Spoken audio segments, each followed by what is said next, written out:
And now, I will now yield the floor to Congressman Keith Flores. You have 10 minutes. Thank you, Mr. Chair. Mr. Mark Taguba, when did you start, kailan ka nag-start na magpapasok ng mga containers? Anong year? Mga 2017 po yata. 2017.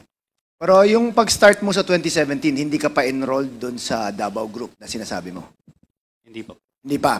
Noong 2017, when you first started, ilang containers ang napapapasok mo? In a week? Hindi pa po ganun karami. Give me a number. Siguro mga 15, 14, ganyan. So 15 or 14. And the same process to, no? Pag inaayos mo, green lane siya. Hindi po. Ano yan? Hindi po lahat green lane. No? May, Okay. may dumadaan ng yellow lane, may dumadaan ng red lane. Ayun nga po.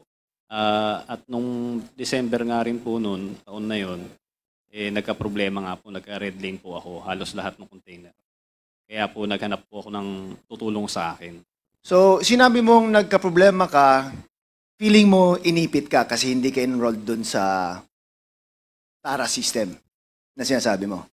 Yes, Your Honor. Okay, so inipit yung containers mo, kaya all of your containers na pinapasok mo naging red lane, meaning strict ang pag-inspection sa mga containers mo. Yes po, Your Honor. So strict even if nagbayad ka na? Opo, harangin po nila yan, nagbayad ka na. Kahit bayad ka na? Oo.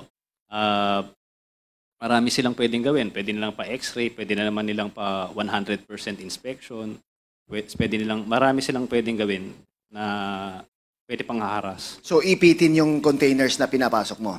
Yes po, Your Honor. Okay, now, ang payment mo sa per container is 170 na mention mo kanina. Opo. Was that before being enrolled in the TARA system or after being enrolled in the TARA system? After na po yun. After. So, paano yung before? Magkano ang binabayad mo? Depende po yun. Nire-refer ko po yun dun sa broker namin. Average amount?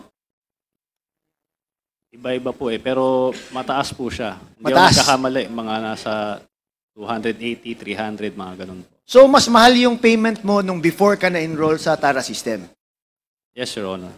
And wala pang assurance na pwede pang maipit yung containers mo, even if nagbayad ka na? Opo. Opo. Now, sige, let's go to the point na na-enrolled ka na sa TARA system. Sabi mo may parang central command, tama ba yun? Opo. Na sila yung kausap mo?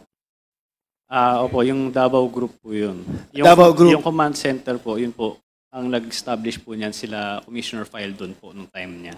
Commissioner File doon? Yes po. Ang nag-establish ng command center? Command center. So, magkahiwalay na entity itong Davao Group and command center? Yes, sabi mo? Kasi yung Davao Group po, hindi naman po sila nagtatrabaho sa Bureau of Customs. Okay. So, Davao Group is just an organization but not employees of the Bureau of Customs. Yes, Your Honor. Meaning, wala silang kinalaman sa pag-inspection, pagpirma, order the release, etc. Wala. Wala po. Okay. But, kailangan kang dumaan sa kanila, sinasabi mo. Yun nga po, sinabi ni Jojo Bajo, nirefer nila ako sa kanila. Nung nakamit ko sila, si Tita Nani, sabi niya, kailangan kang mag-enroll sa amin. Parang ang aking intindi po doon, lahat po, kailangan dumaan sa kanila Lahat magbigay ng TARA. Kung hindi ka magbibigay sa kanila, i-hold nila yung container mo. Kasi may command center Ito yung enrollment na sinasabi mo. Opo. Yung 5 million ba ang sinabi mo? Yes, Your Honor. Ang 5 million na to is in relation also to the testimony mentioned, offered by Councilor Small Abellera. Tama ba yun? Yes, Your Honor. Yun ang pagtahi mo doon, di ba? Na you met with Councilor Small Abellera para ibigay yung 5 million. Opo. Supposedly para kanino yung 5 million? Yun, sabi nila sa akin, puntahan ng Davao, ibigay mo kay Pulong Duterte. So may text po ako noon. Pero nung pagdating ko po doon, hindi ko naman po nakamit yung So tao. never mo ring na-meet si Pulong Duterte? To be fair with the po. congressman? Never. Never. Opo. Okay, si Small Abellera nakausap mo. Yan po, opo. Kanino mo binigay yung 5 million pesos? Sa kanya po. Kay Small Abellera. Yes po. Siya lang mag-isa? At that time? Opo, ako, si Jack, tsaka si Small. Okay, sino yung Jack? Siya po yung isa kasama rin sa Davao Group. So, dahil wala naman akong kakilala sa Davao, first time ko pumunta doon at wala rin akong dahilan para pumunta doon. So, siya yung sumundo sa akin sa airport. At dinala niya ako doon sa restaurant. Kung saan kayo nagkita ni Small Abellera? Small, opo. At doon mo binigay yung 5 million? Doon ko po binigay. Okay, now enrolled ka na. Ano nangyari sa shipments mo after enrolled ka na? Ayun po, naayos naman siya. Maayos na ang pagpasok? Opo. Okay. Now, sino ang lumalapit din sa'yo para ipapasok yung shipment nila? Kahit sino lang? Yes po. Kahit sino na shipper? Kung sinong gustong mag-inquire, opo. So, hindi ko makuha to eh. You paid 5 million to enroll, yet ang payment mo for containers actually went down. Bumaba. Nagmura siya eh. Di ba? It's cheaper than the previous amounts na binibigay mo. Tama ba? Kasi po, yung duties and taxes nun, mas mataas po talaga. Doon sa first, before the Opo. enrollment sa TARA Opo, system. talagang mas mataas po talaga siya. Kasi itong sa 170,000 na to, hindi mo talaga siya magagawa ng legal eh. Kasi 40,000 lahat nung... So, footwear, tableware, katulad po nitong nangyaring to, footwear, tableware, kitchenware, wala pong tax na 40,000 buong container. Kung isang container yan. Oo. It should be more. Kung idadaan mo yan ng legal, Answer me. It should be more. it should be more. Dapat mas mahal ang taxes na babayaran nila. Yes po, Your Honor. Okay. Now, question. Kung may lalapit sa'yo na sabihin natin gustong pumasok ng 20 containers, you don't ask kung anong laman yan, di ba? Magbibigay sila sa akin ng packing list. Ang packing list may declaration ko ng laman. Yes po. But for you, you take their word na kung ano nakasabi doon sa packing list na yun, yun ang parang you will believe in. Yun ang that's what you will believe in. Yes po, Your Honor. Okay, so wala kang pakialam kung drugs ba yan, baril ba yan, mga illegal na mga gamit or something. Basta you just rely on the declaration of the shipper kung ano nakalagay doon sa dokumento. Kung drugs po yun, hindi ako papayag. Syempre. Of course, di ba? But kung hindi mo na pinapakialaman, you don't Opo. find out kung ano pa ang laman. Kung ano lang yung sinabi nila, yun lang yung paniniwalaan ko. Kung ano nasa papel na sinabi nila na used clothing or something like that, yun na yung paniwalaan mo. Yes po, Your Honor. And you don't go beyond the document that's given to you. Meaning, hindi ka na nag-iimbestiga. Sino ba to? Bakit siya mag-ship ng 10 containers? Sino ba to? At bakit ganito ang laman ng container niya? Hindi na. Wala na. Basta nagbayad sa'yo, basta inayos mo, okay na sa'yo. Yes po, Your Honor. And once you started with the TARA system, smoother yung pagpasok ng containers mo. Tama ba? Yes po, Your Honor. Walang sudden inspections, walang red lane bigla, wala. Wala po, Your Honor. Puro green lane to. Green lane. And fixed amount, 170 per container. Yes po, Your Honor. Puno man yan or hindi puno, 170 ang bayaran. Yes po, Your Honor. And sa testimony mo, these are all siguro kulang yung binayad just for the taxes alone. Yes po, Your Honor. Kulang. Kulang. Now, how do you make the payments to these members ng kung sino man to binibigay yung payment na 170? Yung sa TARA po, inetext po ako ni Tita Nani. So, depende po. Minsan pupunta siya sa opisina, tapat ng opisina namin. Minsan papupuntahin niya ako doon sa isang lugar. So, cash to? Opo, cash po. Always cash. Handed over to this Tita Nani. Yes po, Your Honor. And you've met this Tita Nani in person. Yes po, Your So, kilala mo, ma-identify mo yung person na to. Yes po. Okay, so, is it on a daily basis, a weekly basis, or anong basis ng pagbigay ng pera?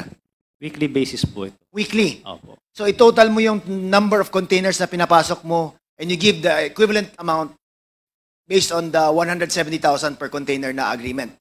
Yes po, Your Honor. And that's, anong araw yan binibigay? Tuwing Friday po ito. Fridays.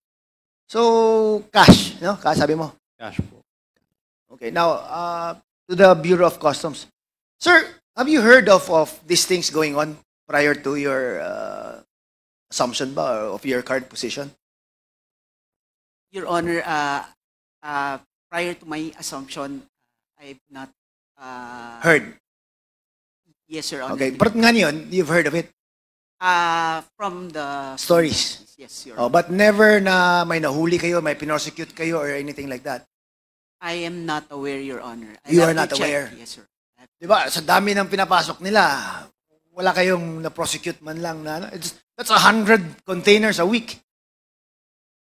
I have to check our records, Your You Honor. have to check. Okay. Mr. Guban, na-mention mo rin tong TARA system before. Yes, Your Honor. Good afternoon. So, anong alam mo about the TARA system? Tama ba yung sinabi ni Mark Taguba? Your Honor, traditionally, even up to now, that is the common transaction in the Bureau. The common.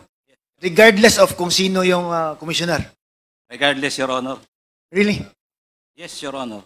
So, anong year mo pa noon nalaman na may ganitong Since time kalakaran? immemorial, Your Since Honor. time immemorial. When I was there at 2017, muntik na ako, 2 beses akong itinapon because of that. Because I am against na yun ay magpatong-patong, bigas-bigas. I was then in Batangas. So, So- Mark Taguba is just one of the many who facilitates the Yes, Your pagpasok Honor. ng mga container vans. Yes, Your Honor. One of the many. Yes, Your Honor. Mga ilan sa tingin mo yung many na pinagsasabi Your mo? Honor, if there are about 10,000 per week containers, so how many brokers? The same of Mr. Taguba. So, are you telling me that 10,000 containers are enrolled in the TARA system? Di naman Not siguro. exactly, Your Honor, Ah. because there are Super Green Lane, the multinational, na they are not really Yung giving- legit na Yes, the dinideclare legit. lahat na Plus gusto the- magbayad ng tamang buwis. Yes, Your Honor. But Okay. because of so many Chinese businessmen in the Philippines, they are all transacting business the same. Same way as Mark Taguba does. Yes, Your Honor. Ilan yan sa tingin mo? That is thousands, Your Honor. Thousands of brokers? Yes, Your Honor. And weekly yan? Pasok ng container vans? Yes, Your Honor. Are you exaggerating things, Mr. Guban? Baka No, Your Honor, that is based on experience. pinapasakay mo yung committing to. No, Your Honor, that is based on experience. I'm telling now, Your Honor, because I want to change now the Bureau of Customs. Help the people now because of drugs and smuggling of rice. Di ba ano yan na you're saying this after you're convicted na? No, Your Honor, Di ba even then, sinabi mo before pa or something like even that? then, Your Honor, hindi po ako pumapatong. Okay. Wait, Ng container. I'll go back to Mark Taguba. Mark Taguba, magkano kinikita mo per container? Meron po akong 10,000 sa tracking, meron po akong 10,000 pa uling patong, tapos container deposit. Sabihin natin mga 30,000. 30,000. That's included in the 170,000 per container? Yes po, Your Honor. Included na. Congressman Flores, if I may. Go ahead, sir.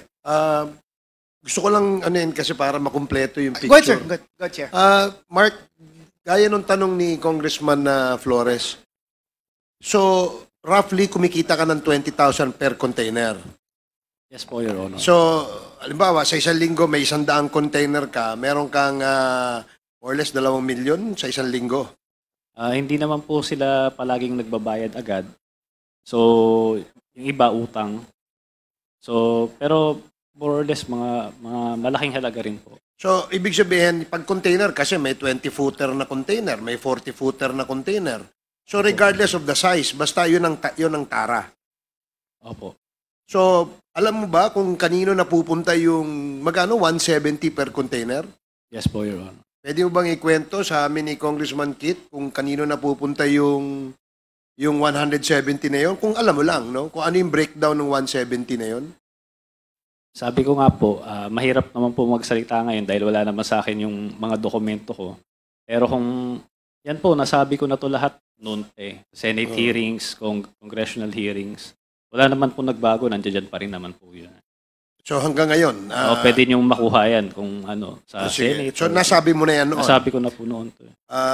Tama ba yon, Jimmy, na yung bayaran pala dyan o yung TARA system na sinasabi, per container? Yes, Your Honor. Ngayon uso na GCash. Okay, sige. Salamat. Congressman Kit, you may proceed. Continue, please. So, kung you have 30,000 per container and there are 100 containers na pinapapasok mo every week, magkano kinikita mo? Mark, Malaki rin po. that's how much ba? I'm very poor in math eh. Ha? 3 million? 3 million a week? Yes, Your Honor. Puchaks. Oh, sorry. A week yan, ha? Your Honor, hindi lagi dahil po yung mga Chinese po hindi naman po talaga sila kaagad nagbabayad. O sige, if you compare yourself to the other mga yung nagpapapasok ng containers, small time ka ba, big time, or medium? Wala, small time lang po Small ako. time ka lang. So may ibang mas nagpapapasok pa ng mas malaking number of containers kaysa sa'yo? Opo. Every week? Meron po, marami po. With the indulgence, Mr. Chair of Congressman Kit Flores, gusto ko lang in relation to what you're saying, yung 170 na binabayaran mo, Mark, yun ay talagang walang resibo yon na anuman. Walang kinukuha sa yung resibo anuman. Hindi ka binibigyan ng resibo or everything. O magkano niliresibuhan doon? Sa Tara po ba ito? Ha? Sa Tara meron. Sa Tara po ba ang sinasabi ninyo? Hindi, yung 170 binabayaran mo. Meron po. Kaya nga po, sabi ko po noon pa ito sa Senate. Okay, magkano yung niresibuhan doon? Iba-iba po yan. Meron pong shipping line, meron pong customs duties. Okay, magkano yung lagay doon sa 170? Hindi ko na nga po kasi 160 ang lagay. pero lahat po yan. Pero nasabi palagay na ko, noon. meron kang journal na tinatago sa sarili mo na nakalagay doon yung presyo ng binigay mo. Correct? Meron kang journal, meron kang sariling notebook. Ilista mo yan eh. Alam nga na maibigay mo yan na wala ka man lang record sa sarili mo. Sure. Ano, meron ka nun. Tama? Wala. Wala po. Ba? Sure. Anong klaseng businessman ka? Kung hindi mo nare-record yung yung Kung binibigay ilan po mo. ba yung mga... Meron po. Pala meron. I-submit mo dito yung record. Oh, di ba? Meron ka niyan. Businessman ka eh. Alam ko po kasi, yung hinahanap nyo po, na meron na po yan nabigay na nga po sa Senate dati noon. Bigay sa Senado pero wala sa amin. Ang inaano ko ganito. Binanggit mo kanina kay Congressman Flores na 170 per container ang binibigay mo. Correct? Yes po, Your Honor. Tinanong kita kung magkano niliresibuhan doon. Oh, hindi mo masabi kung magkano niliresibuhan doon. Hindi mo rin masabi kung magkano lagay na binibigay mo. Sapagkat yung lagay, walang resibo yun eh. Yes po, Kasi Your kung may resibo yun, may money trail yun. Yes po. Tama ba ako? Customs? Tama ako, di ba?